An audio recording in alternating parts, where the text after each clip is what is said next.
Hey everyone, welcome back to the Incredible India podcast series. I'm Sam. And I'm Taylor. And joining me today is our extant guide, Taylor.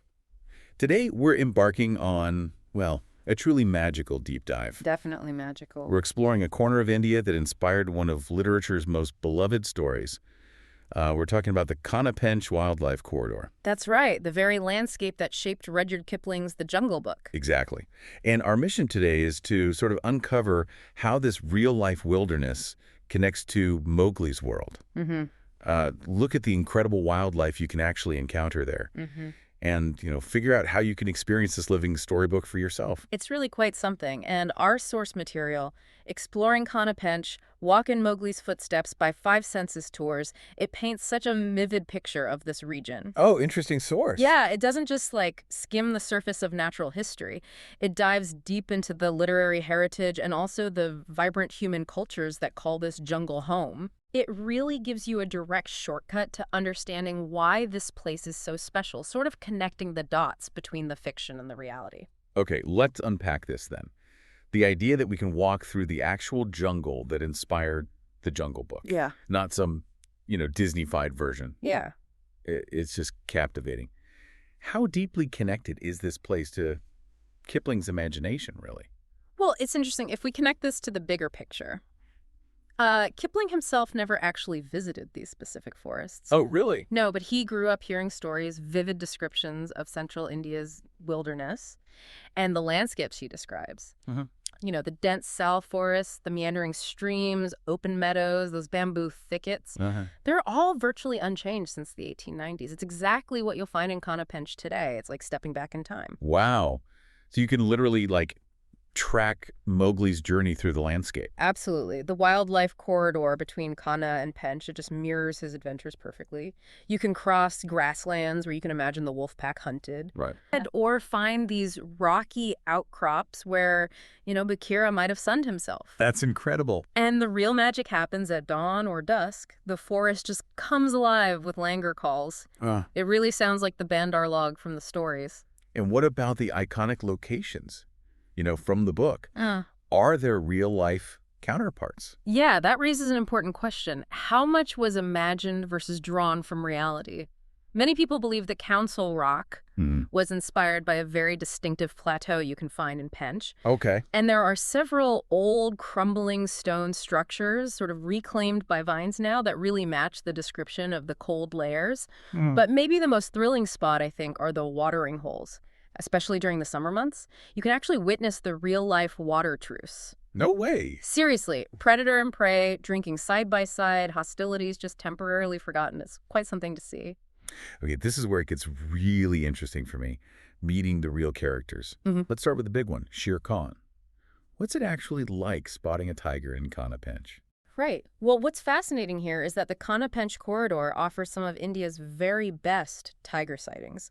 There's a healthy population, over 80 tigers. 80. Yeah. But, unlike Kipling's sort of purely vindictive Sher Khan, real tigers are just magnificent apex predators. Powerful. So not necessarily villains. Not at all. And morning safaris are generally best for sightings, especially around waterholes in the summer when it's hot. Makes sense. And each tiger has its own distinct personality, its own markings. The guides know them intimately. They can tell you their individual stories. That's amazing. Okay, and Balu.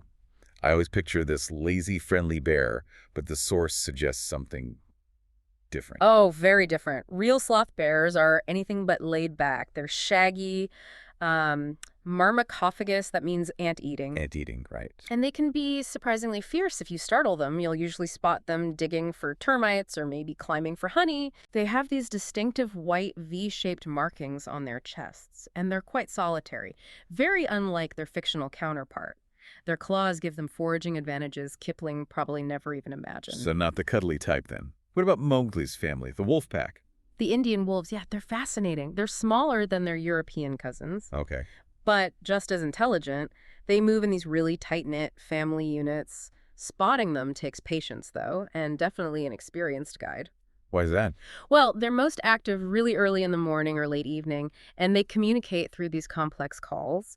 Plus, they face serious conservation challenges, so seeing them feels particularly special. Got it. And Bagheera, the sleek black panther, how likely is that?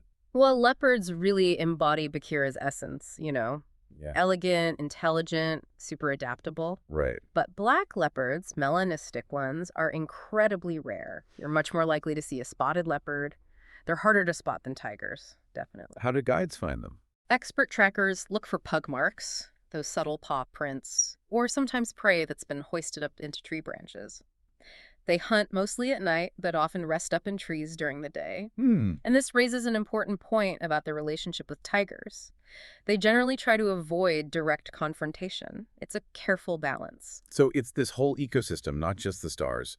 What else is vital out there beyond the main characters we know? Oh, the forest absolutely teems with life. The barsinga, for example, the swamp deer, that's a huge conservation success story in Kanha. You'll recognize them by their amazing 12-tined antlers. 12 tines. Wow. Yeah. And then there are the wild dogs, or tolls. They hunt in these incredibly coordinated packs, like military precision. It's amazing to watch. Dolls, right? And of course, you'll also find jackals, langurs the monkeys, and the huge gar, or Indian bison. They all contribute to this living tapestry that, clearly inspired Kipling so much. Okay, so beyond just spotting animals, which sounds incredible, how can visitors really immerse themselves? What are the best ways to actually explore? Right. There are several really distinct ways you can experience the jungle. Jeep safaris are probably the most common. They're excellent for covering ground, and they give you these great 360-degree views. The drivers, honestly, are like wildlife whisperers. They know the jungle so well. Morning safaris, starting around 6 a.m., are usually prime time for animal activity. But what if you want to feel the forest more intimately? Get closer to the ground. Yeah, for that kind of true immersion, walking tours are definitely your ticket. Walking tours in tiger country. Well, always in designated safe zones, and always with expert naturalists, of course. But on foot, you notice the subtle things like fresh tiger pug marks, maybe, or medicinal plants, the guide points out. They teach you to identify bird calls, animal calls. It really heightens your senses. They usually last maybe 2-3 hours early in the morning. Okay, and elephant safaris. They sound sort of traditional. They do, and they offer a unique height advantage, letting you move silently through dense undergrowth where jeeps can't go. And animals often seem less threatened by elephants, so sometimes you can get closer encounters. However, this raises that important question about conservation ethics again. Right. It's really vital you research the operations carefully, make sure they prioritize genuine elephant welfare. Responsible tourism is key here. Good point. What about after dark? Does the jungle sort of wake up differently? Oh, completely. Night safaris reveal a whole new cast of characters. You might see civets, porcupines, various owls, maybe even those elusive leopards on the move. When do they run those? Most stick to the buffer zones, just outside the main park core, usually using spotlights carefully. But honestly, the sounds alone are worth it. Those eerie nightjar calls or hearing a distant alarm call from a deer, it's a whole different atmosphere. That sounds intense. It can be. Oh, and remember, nights can get surprisingly cold, even in India, so definitely bundle up. Good tip. Now, this isn't just about wildlife, is it? The source mentioned the human story, too. Who actually lives in Mowgli's jungle today? Yes, absolutely. And if we connect this to the bigger picture, the Bayaga and Gond tribes have called these forests home for centuries. Their lives are deeply intertwined with the jungle. What's it like visiting their villages? It's really like stepping back in time. You see their distinctive mud homes and their traditional tattoos. They call them gordna. These are intricate patterns, part of their cultural identity.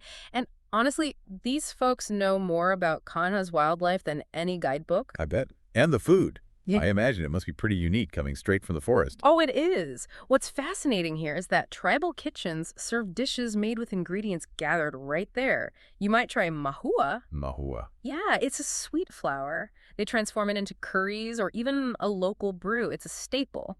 Other specialties might be bamboo shoot curry with foraged mushrooms or maybe spiced rice wrapped in tondu leaves. Sounds delicious. It really is. You might even see a local grandmother grinding grain with traditional stone tools, connecting directly to their ancestors. So what does this all mean for their traditions, their storytelling? How does that play out? Well, as night falls, villages often come alive. You might hear the beat of mandar drums and see the karma dance performed by Gond men and women. A dance? Yeah, but it's more than just entertainment. It's a spiritual connection to the forest. The movements often mimic nature's cycles. But the real magic, I think, happens around the community fire. That's where elders share the living traditions passed down through generations. Tales of tiger gods, clever jackals, forest spirits, often mixed with very practical survival knowledge. Wow. One storyteller even recounted how the Bagheera tribes apparently used to communicate with tigers, showing this incredible deep bond. That's just amazing. Okay, so for someone listening who's feeling inspired to visit, what are the best times to go for wildlife sightings? Right, planning is key. The main season, the magic time, is really October through June. You want to avoid the monsoon, which is typically July to September when parks often close anyway. Okay, October to June. Yeah. Any specific peaks? Well, for tiger sightings specifically, March to May is often considered the golden ticket. The heat increases, water becomes scarcer, so animals congregate more around the water holes. Makes sense. Easier to find them. Exactly. But if you prefer more pleasant weather and still want good sightings, maybe aim for October to February. You get these beautiful, misty, lush mornings, great for photography. Good to know. And remember, regardless of the month, early mornings and late afternoons are always the best times for spotting wildlife activity. Right. And accommodation. What are the options like there? This raises an important question about how you want to experience your stay. The options really range quite a bit. Like what? You've got everything from luxury resorts like Taj Safari's Bagman to really lovely mid-range lodges like Kanha Earth Lodge. And then there are eco-stays that really focus on sustainability like Chitvan Jungle Lodge. Any other options? Yeah, you can even choose homestays in local villages for a truly authentic cultural immersion. Okay, so lots of choice. Need to book ahead. Definitely. Booking, I'd say 3-4 months in advance is crucial, especially if you're aiming for that peak tiger season, March to May. Things fill up fast. Good advice. And thinking about responsible travel, how can visitors actually contribute to conservation efforts in the region? It sounds like a fragile place. It is, and it's a vital corridor. The Kanha-Pench corridor is, well, it's a conservation battlefield in many ways. Organizations like the Wildlife Conservation Trust are doing crucial work establishing corridors for animal movement between the parks. Well, what can tourists do?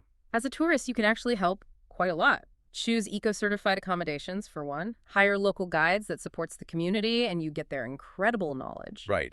Follow park rules religiously. That seems obvious, but it's important. Support local handicrafts when you buy souvenirs.